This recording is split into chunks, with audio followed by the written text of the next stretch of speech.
بسم اللہ الرحمن الرحیم۔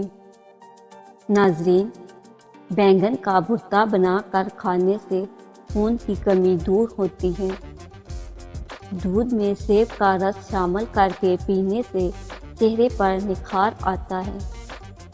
دار چینی کی چائے بنا کر پینے سے پیٹ کی رسولی ختم ہو جاتی ہے۔ دہی میں چینی ڈال کر کھانے سے پیٹ کے درد میں آرام ملتا ہے۔ چاکلیٹ کھانے سے گلے کی خراش ختم ہو جاتی ہے۔ بچہ بستر پر پیشاب کر دیتا ہو تو بچے کو جامن کا شربت پلائے، بچہ بستر پر پیشاب کرنا چھوڑ دے گا۔ اگر جسم میں سوجن کا مسئلہ ہو تو لوکی کا سالن بنا کر کھائے۔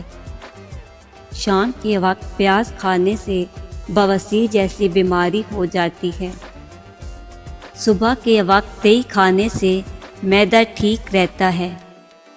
چنبیلی کا تیل سر پر لگانے سے سر کی جوئیں مر جاتی ہے۔ پھیکی جلیبی کھانے سے جوڑوں کے درد میں آرام ملتا ہے۔ معدے کا مسئلہ ہو تو ساگودانہ بنا کر کھا لیا کرو۔ اگر بھوک نہ لگتی ہو تو آم کا اچار کھانے سے بھوک جلدی لگے گی۔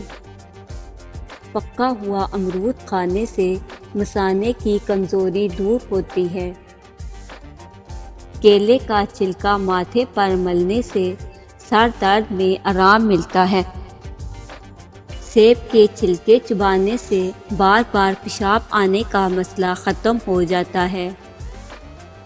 مچھلی کا سالن بنا کر کھانے سے دل کی بیماری دور ہوتی ہے۔ حیض کے درد میں اناردانہ کھانے سے درد میں آرام ملتا ہے۔ بکری کا دودھ پینے سے نظر تیز ہوتی ہے۔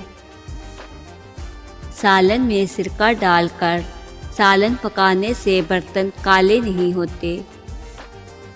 چہرے کے غیر ضروری بالوں پر ماچس کی تیلی کا مسالہ لگانے سے بال ختم ہو جاتے ہیں۔